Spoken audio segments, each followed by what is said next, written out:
This week on Jersey Matters, Rutgers was the first university in America to mandate that students be vaccinated. But what about the faculty? We'll talk with the man in charge of health affairs at Rutgers. New Jersey is finally going to deal with dangerous lead in water pipes, but it's going to be a long and expensive process. New Jersey allows betting on esports. Is it a way to get the young to bet? And the fencing stars of the future are training in New Jersey.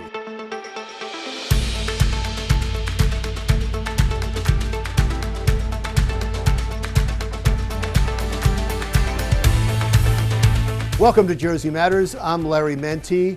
Recently, Rutgers University mandated all healthcare workers on campus to get vaccinated. This is after being the first university in the country to mandate that students get vaccinated. But why no mandate for faculty and staff? Here's my interview with Dr. Brian Strom, Chancellor of Biomedical and Health Sciences and Vice President of Health Affairs at Rutgers University. Sir, thanks so much for spending some time with us today. I want to start with Rutgers' vaccination policy because it has been reported on across the country. As a baseline for discussion, can you just tell us what the vaccination policy is? Sure. So Rutgers now requires vaccination of all of our students. And as of last week, we put in place a new requirement for healthcare workers. So people who are may be exposed to patients. Why did you create exemptions for some of the staff? Why isn't faculty required if the students are? Yeah, well, firstly, right now we are strongly encouraging for our faculty and staff as well. That is absolutely something that we want. Students are higher risk. What we have found during the course of the whole pandemic is Rutgers has been an island of health in a sea of disease. In terms of, we've done much better than the rest of the state has done. But despite that, even within Rutgers, students are higher risk. It's no surprise. They socialize, they go out and do other things. We've been much more aggressive in testing students. They live communally, even when they're not in the dorms, they live in apartments. So students are at higher risk. We want to return the campus to normal. We want the fall to look like pretty close to what Rutgers has always looked like before. That wasn't going to happen without having the students all vaccinated, so people know they can be comfortable with their peers. The student response has been enormously positive. Of course, there's some people who have objected. There were demonstrations once, largely by people who weren't from Rutgers, ironically. But mostly it's been extremely positive. But we need to allow exemptions in terms of medical exemptions and religious exemptions. I understand those exemptions. I can see why some students would wonder why faculty and staff I understand that you say that there's a higher risk with the students. I get that. But it is odd, isn't it, that you don't force it on faculty and staff when you tell the students they have to? We at least have not forced it, to be clear, on faculty and staff, at least yet. Students were higher priority. Students needed to know first because they needed to decide which colleges to come to. I see. The other difference is students can go to different universities. The faculty and staff are employed by us. And so it's a different situation. But again, we very, very strongly urge our faculty and staff to get vaccinated. Our hope is that essentially all of them will be. And you did this, you were the first university in the country to do this. Others followed suit on this. I would imagine that took a lot of discussions and looking through the legality of it and making certain you were doing the right thing. Talk about that process to get to there, and if there's been discussions since, if you're still comfortable with it since. Yeah. So yes, there were a lot of discussions. Ironically, we didn't know we were the first. It was just that didn't affect us. Certainly, there were discussions internally. It was clear it was the right thing to do, public health point of view. From a legal point of view, our reaction was, look, we're going to be sued either way. We might as well be sued for doing the right thing. Our job is to protect our students and to protect our staff. And that was our priority. And have discussions continued since? Sure. Now there are over 500 universities by last count that are doing the same. requiring it of either students or faculty and staff or both. We are reassured that we did the right thing. Discussions have continued in terms of healthcare workers, leading to the requirement last week, and discussions continue in terms of faculty and staff. Part of the question is how many are doing it on their own, and what can we do to increase that number who are doing it on their own. I know it's been controversial across the country to force healthcare workers to get vaccines. 130 healthcare workers walked out of a hospital, Houston Methodist Hospital, because of that. Was there any controversy with your decision? In some ways, less controversial than you would think. Certainly, there are many healthcare systems across the country already doing that. University of Pennsylvania is one of them, and they're in Princeton. So even throughout New Jersey, there's already requirements for everybody. Our RWJ Barnabas Health, our clinical partners, have required it of management and are planning to expand it. University Hospital in Newark has required it of all of their staff. Our goal as healthcare professionals is to protect our patients. And we would prefer everybody get it and everybody get it voluntarily. But our first and from a professional point of view, our obligation is to our patients. We have to proceed. It is wonderful. It sounds like that's all you thought of. With the legality, with people, controversy, with protest, it seems like your only mandate was to try to keep people safe, and you did the best thing you possibly could do. Is this a moving target for you, though? Could you change? Could you evolve depending on where we go as a country or where we go as a state with this virus? Oh, I think this virus is very much a moving target, and part of what made this more pressing now is the Delta variant. We will probably have a surge in 3 weeks because the Delta variant. The July 4th combined with the Delta variant. But our goal is to keep people healthy.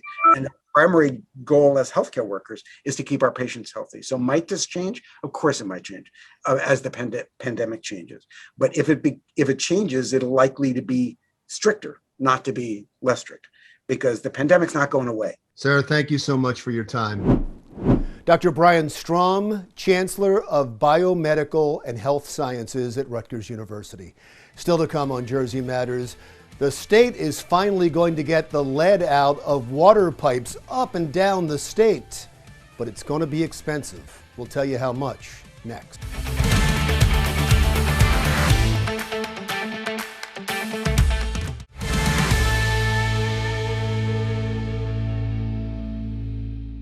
Welcome back to Jersey Matters. New Jersey is finally going to deal with the lead in water pipes underground all across New Jersey to make the water that our kids drink safe. But it's going to take 10 years and cost $2.6 billion. Here's my interview with Bergen County Assemblyman Gary Scher, who is the lead sponsor of the bill that made this project possible.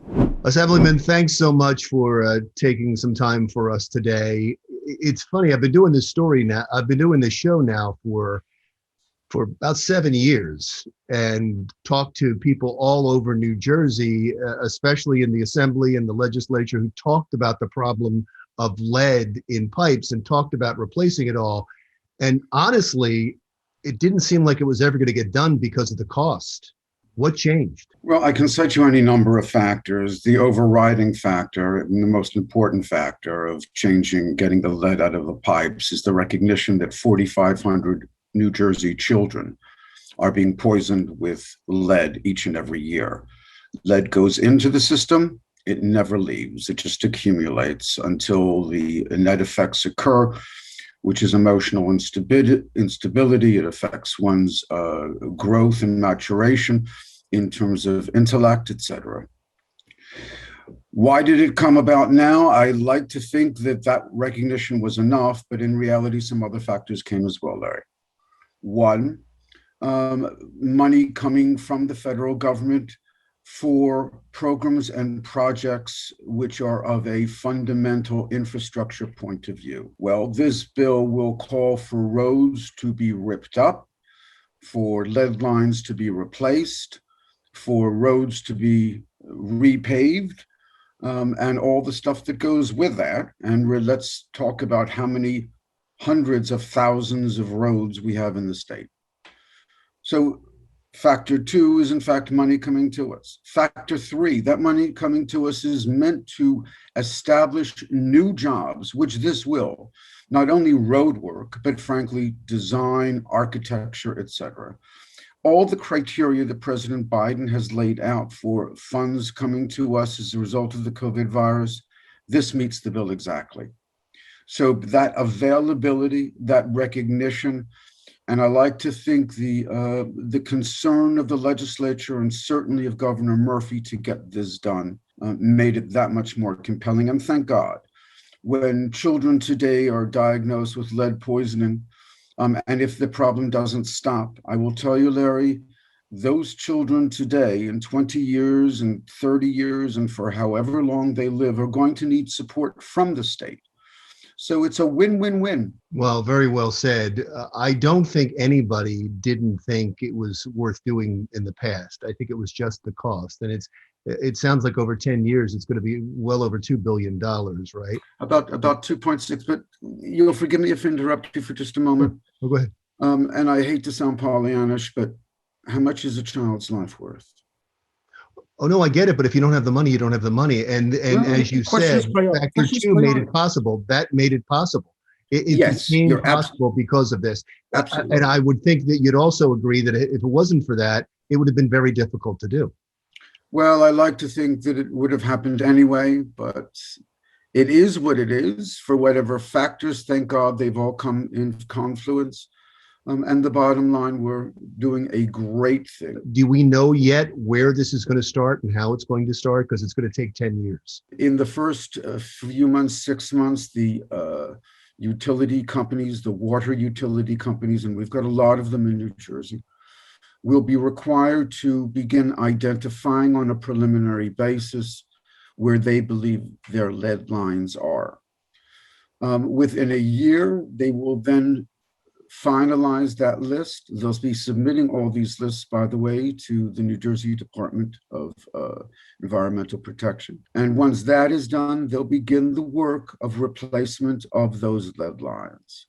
We're hoping that we can get some of that COVID money for this project because, as you said, Larry, it's going to cost over $2 billion, in reality, about $2.6 billion. But long-term, whatever happens with the funding, this will save the state money. This will save the people of the state money. And not to beat a dead horse, but this will make an unbelievable change in people's lives. Is there a promise? Is there some type of guarantee that that money's not going to get touched for something else and that this is going to get done?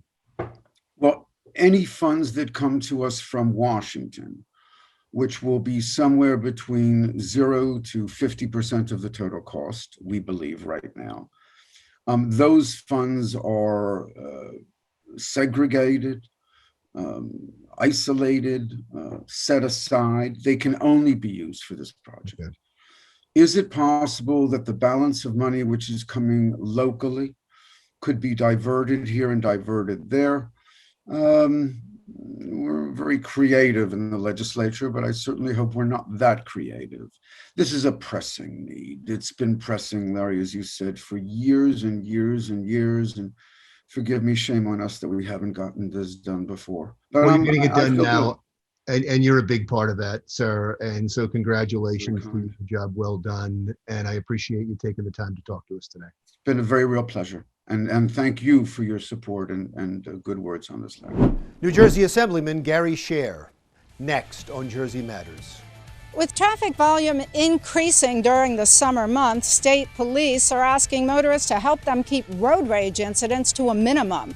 I'm Sherry Carabin, and coming up on Jersey Matters, I'll have that story.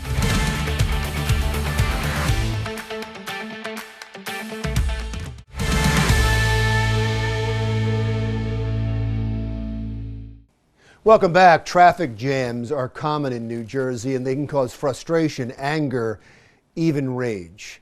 And as Jersey Matters' Sherry Carabin reports, sometimes that rage can turn deadly. Sherry. Larry, road rage can happen in an instant by doing something as innocent as changing lanes and forgetting to signal. And state police say if the other driver becomes aggressive, it's important not to engage. and do your best to de-escalate the situation as soon as possible. Whether on a local roadway or a highway, one thing is clear: traffic is back in the Garden State, and with it the potential for an increase in confrontations with other drivers. You just see people cutting other people off. You see people weaving in and out of traffic more. It just seems like we are a little more unsettled than we are at other times. And he's not alone in his observation. I've seen a lot of people speeding. I've seen a lot of people weaving in and out of traffic. And I think we all need to take a step back and really examine our own driving behaviors and make sure that we're not driving aggressively as well. In fact, whether there's been an increase or simply a continuation of a past trend, aggressive driving is a major problem, and not only in the Garden State. According to statistics from the Insurance Information Institute, more than 75% of American motorists admit to the behavior, which can lead to a full-blown case of road rage, like the one that took place in South Jersey in late June. There was a recent incident, road rage incident in Vineland on Highway 55. Happened on Sunday, June 20th, and there was a road rage incident that actually lasted for a few miles. And as one of the vehicles was attempting to exit, a couple shots were fired at the vehicle.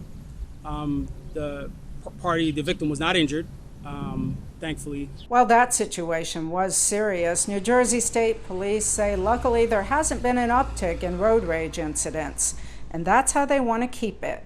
They're urging motorists who witness aggressive driving to report it right away. We do have an aggressive driver hotline in New Jersey. It's #77. So if you do experience aggressive driving and you want to report it, you can dial #77.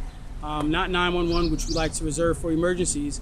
We do suggest that you pull over to a safe spot on the roadway, make the phone call, but make sure that you can give as much information as possible, such as the make and model of the vehicle, a plate number, your location, and if possible, a description of the driver so that we can get someone out to you as soon as possible. There are other things drivers can do to decrease their chances of becoming embroiled in a dispute with another motorist.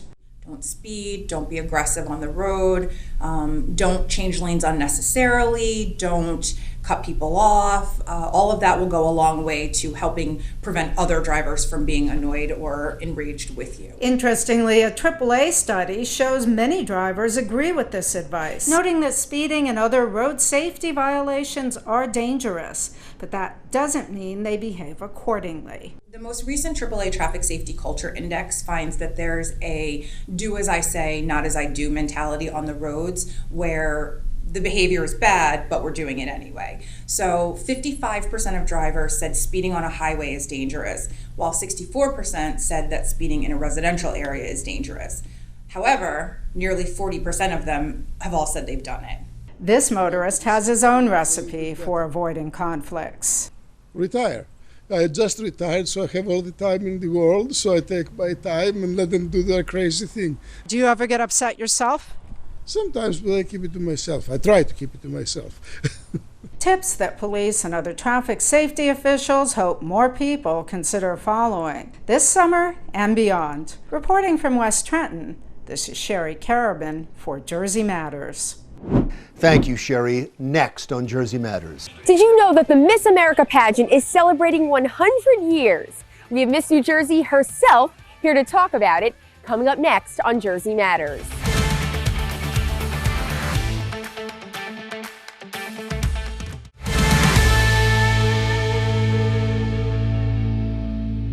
Man, oh man, what a week in the world of weather it was. Now, try saying that alliteration 3 times fast. Seriously, we had Elsa. We talked about it all week long.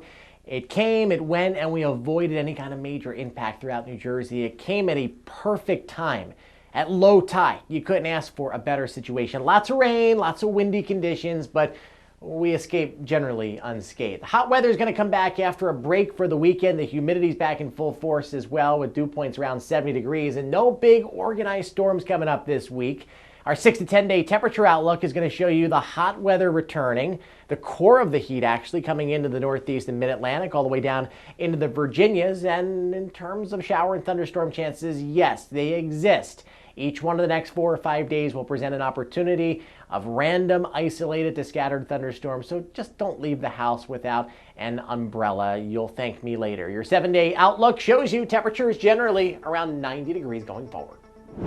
It's back. After being canceled last year because of the pandemic, the Miss New Jersey pageant was held this past week at the iconic Boardwalk Hall in Atlantic City. Jersey Matters' Kimberly Kravitz introduces us to the new Miss New Jersey. Kimberly. A brand new Miss New Jersey was crowned here in Atlantic City just weeks ago. Congratulations to 25-year-old Alyssa Sullivan of Cape May, who's competed in the pageant 6 times and now encourages all girls to not put limits on yourself.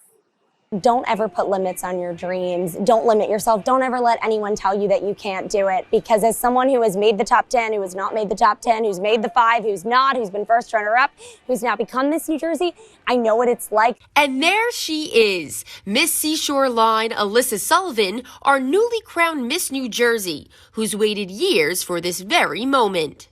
6 years. It makes me feel so old, and I'm only 25. And it hasn't even hit me. It still seems surreal to me that I'm Miss New Jersey and that they're looking at me and calling my name. It's just, I can't explain the feeling. With a slow return back to normalcy, 32 contestants returned to the stage. This time, the competition was held at Resorts Casino in Atlantic City after being postponed during COVID. And Sullivan says, regardless of winners or losers, every woman on the stage is there to make a difference. The beauty in them, the intelligence, their talent shows what this organization is made of and the changes that it can make for young women. So I definitely say that COVID was a really reflective and rewarding time for me, and it put things really into perspective. One question that is often asked is, what is the difference between the two pageants, the Miss America organization and Miss USA? It's one of the most common questions that I get, actually. And I will say that people have a tendency to pit the organizations against one another, and there really is no need to, because everyone really works so beautifully together. Miss America really started, obviously that's the original organization that started in the 20s, which started as a bathing suit competition. Miss USA, Miss Universe, they have the bathing suit competition now. Miss America has always had talent. Miss USA has now become a little bit like us in the sense that they've adopted the platform element. And this year, the organization celebrates a huge milestone. So if you didn't know, this is the centennial celebration of Miss America. It's the 100-year anniversary. Sadly, it's not in Atlantic City, but it's going to be at Mohegan Sun in Connecticut. Going to Miss America, I've always said, is a dream you really get to fulfill for yourself. It's that exciting thing on the bucket list to say, oh my gosh, I went there. It's the icing on top of the cake. But for me, it's all about serving my state as Miss New Jersey, because that's the dream of what I've always wanted to do. And a fun fact about the pageant's history, the 2 women behind me were Miss New Jerseys that were later crowned Miss America. Reporting for Jersey Matters from Boardwalk Hall, Atlantic City, I'm Kimberly Kravitz.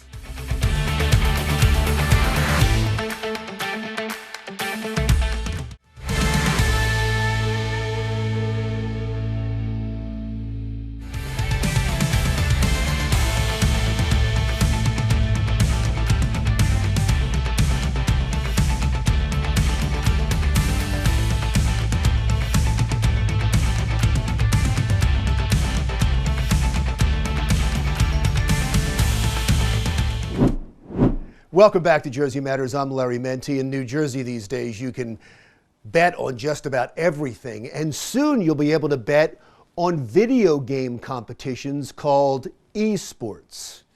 But does this new law encourage the young to gamble?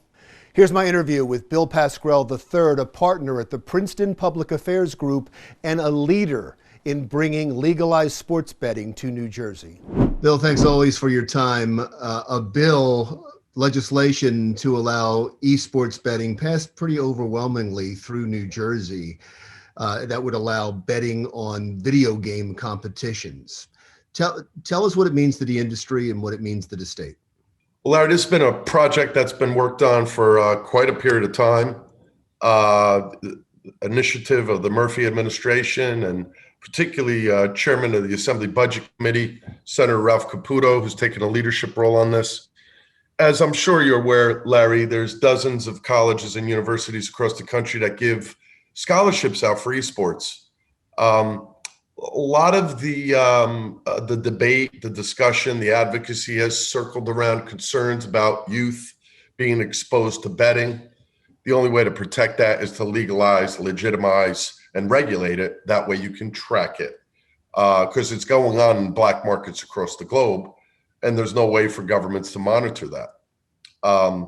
So, it kind of reminds me, Larry, if you will, back when Texas Hold'em used to be on television. I used to watch it. My dad would laugh at me, like, who the hell's going to watch people play cards on TV? And then that became the rage. This is something that I kibitzed with my older kids about 10 dozen years ago. Like, why would you watch people play video games? And now it is the rage. It's predominantly from the Japanese markets, which have been doing this for years. European markets have been betting on esports. You're attracting upwards of 15, 20,000 people at arenas across the US, obviously pre-pandemic, and now that we're starting to open up again, where the audiences are vast. It provides a good content for betting, and we're going to regulate it properly. And I think this will be another good, innovative offering by the state of New Jersey in their leadership on gaming. It seems to me like the argument against this bill was the same argument that was used against the tobacco industry when they were trying to go after a younger audience, and they would use cartoons and even with vaping to get over younger people to smoke. That was the same argument that was used against this, that video games are popular with the young, and this is a way to hook the young into betting. But I know that you've already talked about this. You're saying, I guess your argument against this was inevitable. It's going to happen. Well, it's already happening. It's a huge billion-dollar industry globally. The fact of the matter is it's already occurring. And just like sports betting and online gaming, the best way to control and to protect consumers and juveniles is to regulate and legalize it. Now, it's still illegal for someone under the age of 21 to bet on, sporting events. What needs to be monitored is the way we track and ensure that those people aren't being taken advantage of by predators in the sports betting industry that tend to be criminals. But the most effective way, and I think we've made our case, obviously the vote is proof positive of that, is to regulate and legalize it so that it can be properly monitored. There's a esports center that's going to be built in Atlantic City at Stockton University. Tell us about that. Another great tribute and feather in the cap of our governor. The New Jersey Economic Development Authority has put in seed money into creating this institute. This will be one of several items that are going to be launched. And it's going to attract talent, educate people on compliance, regulations, marketing, legal issues with regard to esports. And we're also going to be doing this in another series of announcements with other interactive gaming opportunities like fixed odds horse racing, like exchange wagering, like casino and poker and sports betting. New Jersey is the third largest jurisdiction in the globe for online gaming. Wow. And we've only been doing online gaming for the last 7 years and only online sports betting for the last 3 years. We are now right below the UK and Germany. We're ahead of Vegas, the third largest jurisdiction in the world, competing with massive countries like the UK and Germany. We've gotten it right. And we've gotten it right because it was bipartisan efforts by the Christie administration with a Democratic legislature and with Governor Murphy and a Democratic legislature. And I think we're the envy of the world, and many states are replicating what we do. And you certainly can take a lot of credit for that. Congratulations on it. Thank you so much, as always, for spending time with us. Bill Pasquarel III, partner at the Princeton Public Affairs Group. Still to come on Jersey Matters, a health check on the water at Jersey Shore beaches. That's next.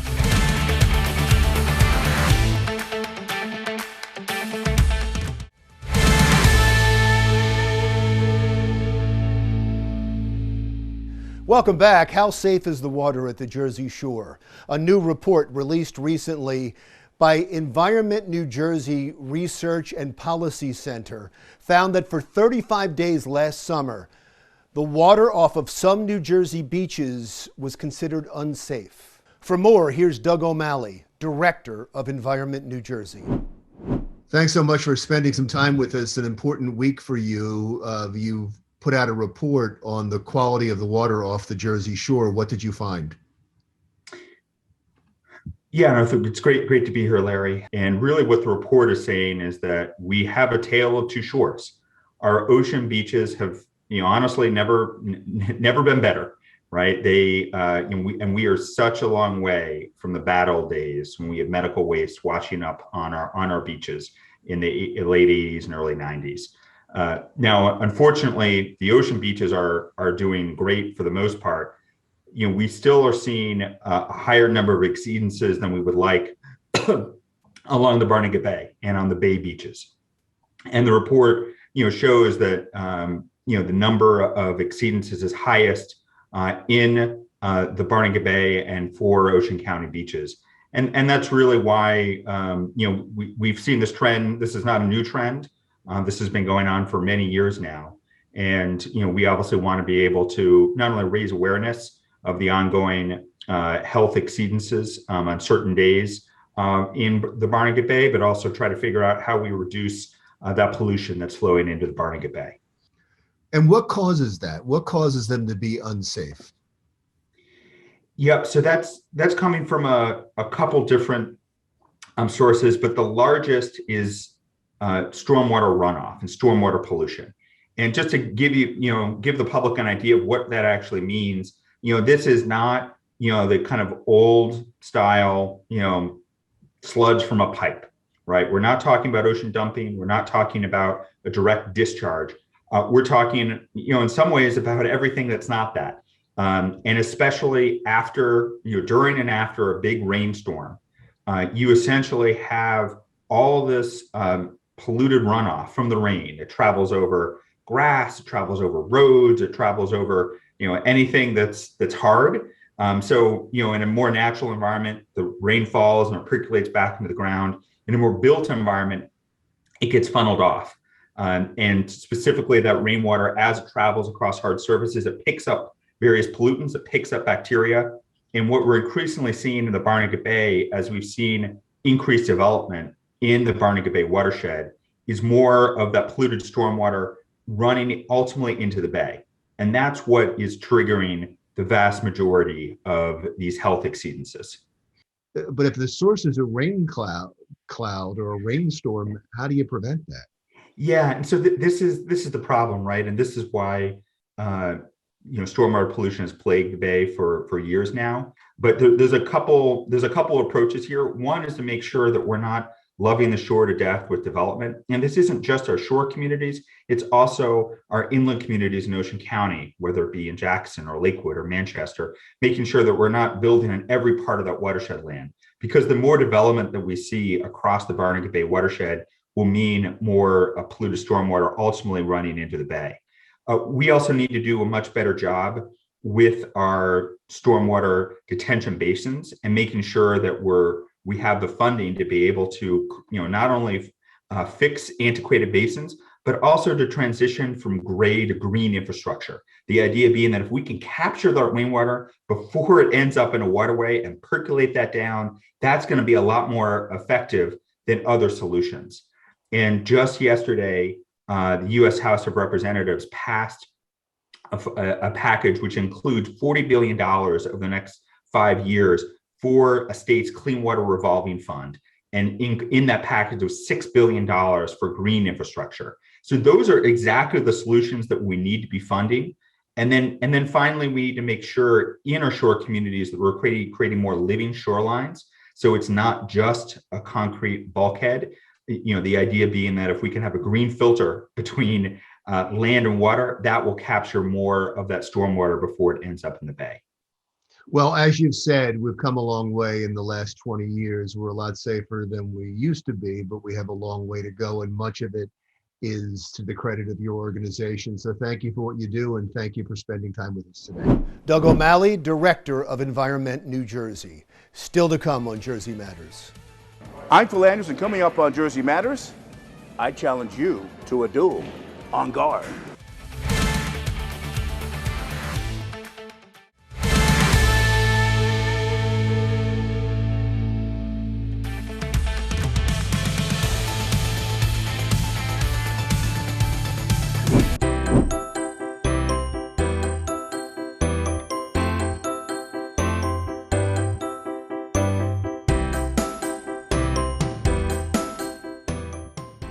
Lucy obviously is a building in the shape of an elephant. She's 140 years old. She was built in 1881 as a marketing gimmick to sell real estate here at the Jersey Shore in what was then called South Atlantic City.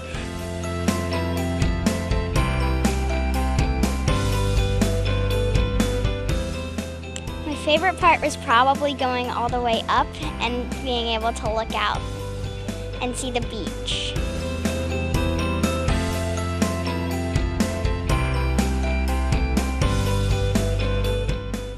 In 1976, she was dedicated as a National Historic Landmark, and today, she's one of the most beloved, iconic attractions on the Jersey coast. Lucy is actually the oldest roadside attraction in America. She's older than the Statue of Liberty. Not many people know that.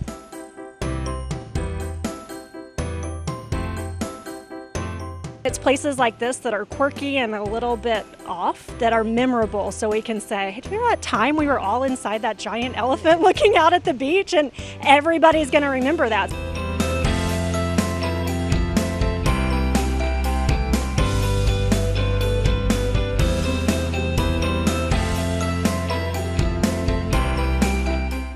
Welcome back to Jersey Matters. I'm Larry Menti.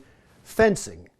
For centuries, the sport has been associated with royalty, the upper class in Europe. But as Jersey Matters' Phil Andrews now tells us, the sport has found its way to Lambertville.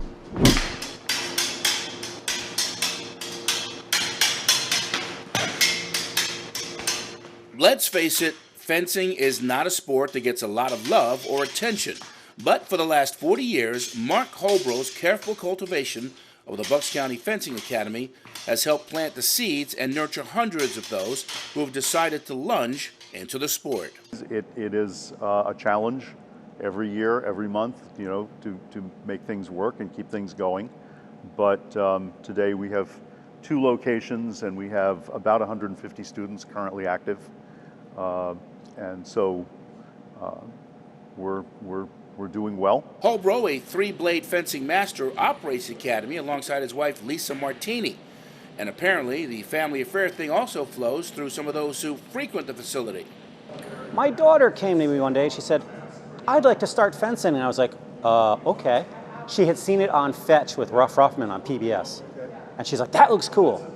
And then I watched her doing it for a while and I said, I'm on the wrong side of the partition. I'm sitting here with all the parents. And I decided to get out there myself. My dad wanted me to get involved because he's from the Soviet Union, and fencing was like a very elite sport in the Soviet Union, but he was poor and he couldn't partake in it. So when he came to America, he really wanted his kids to partake in it. And he also wanted me to be able to defend myself. Claire Pave is a sophomore at Council Rock North High School and loves the sport for its competitive aspects and the way it challenges her mentally. Honestly, I like being under pressure because it forces me to have to use my mind in like a productive way, and be able to compete and act under pressure is probably one of the most useful skills anyone can have in life, to be able to make quick decisions and make the right move and also move around blocked moves or parries. It's very important to be able to recognize when you have to change lines of attack. As you can see, the fencers are fully protected from head to toe, including the mesh-covered mask and chest protector. But of course, the real tools of this trade are the weapons. I fence with the foil, which is one of the 3 blades: foil, saber, and epic, which are the 3 blades. The foil is held like this and is a point thrusting weapon only. The tip of the foil has a spring-loaded button on the tip, so when it is depressed, it scores a touch. Right? So it is a point thrusting weapon only, not a cutting weapon.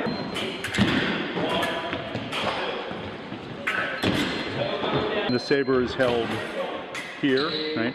And it is a cutting and a point thrusting weapon. So touches are scored with the cutting edge as well as the point, and the blade is fairly flexible. It's actually the lightest of the three blades.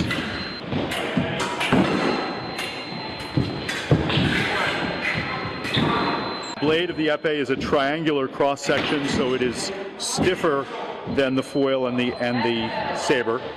And the epee is a point thrusting blade like the foil, so there's a spring-loaded button on the tip, so when a point hits, it registers. By the way, later this month, the U.S. men's and women's fencing team will head to Tokyo to take part in the Olympics. 5 New Jersey residents on that squad, the largest American team ever to compete in the Summer Games. In Lambertville, for Jersey Matters, I'm Phil Andrews. All right, thank you, Phil. Before my commentary, it is a sad day for us at Jersey Matters.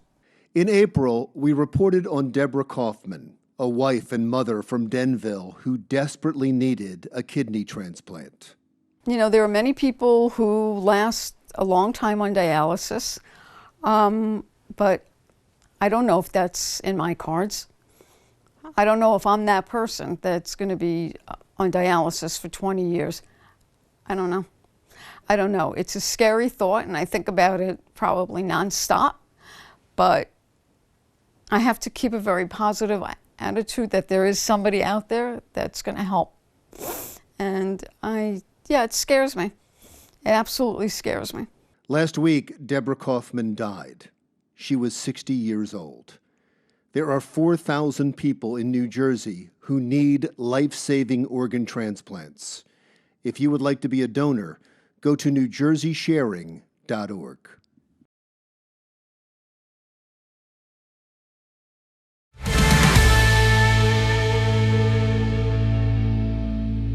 A new Washington Post poll shows that President Joe Biden's approval rating is 50%. That's consistent with other polls. And by the way, that's a number that former President Trump never achieved. But there are a couple of nagging issues that drag his popularity steadily lower every time a new poll comes out. For instance, according to the Washington Post, 51% of Americans disapprove of the way that President Biden is handling the crisis at the southern border.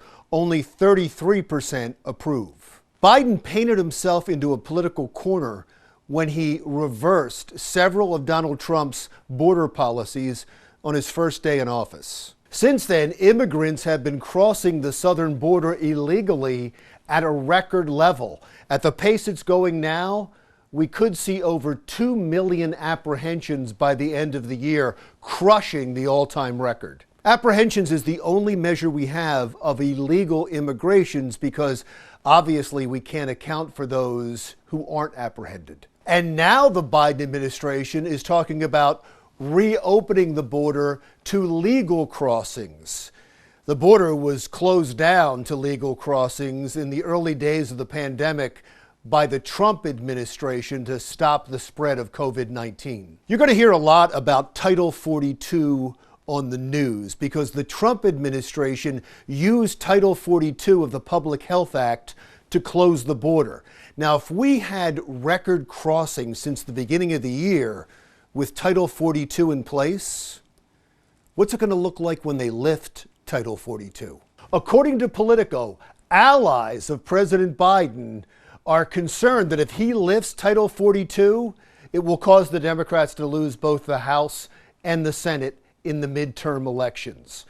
53% of American voters say they are less likely to vote for a Democrat if there's an increase of migrants at the border. That poll was commissioned by the National Republican Senate Committee, which just means you're going to see a barrage of Republican ads in the months to come blasting Democrats in vulnerable states and districts for not doing enough to secure the border. It is why Republican governors in a dozen states are sending law enforcement and National Guard troops to the border in Texas and Arizona to do the job they say the president refuses to do. Now, to give you an idea of the political corner the president has painted himself into, remember that when he was running for president, he promised that if you make your way into this country and you don't commit a crime, you won't get sent back. Should someone who is here without documents, and that is his only offense, should that person be deported? That person should not be the focus of deportation. We should fundamentally change the way we deal with them.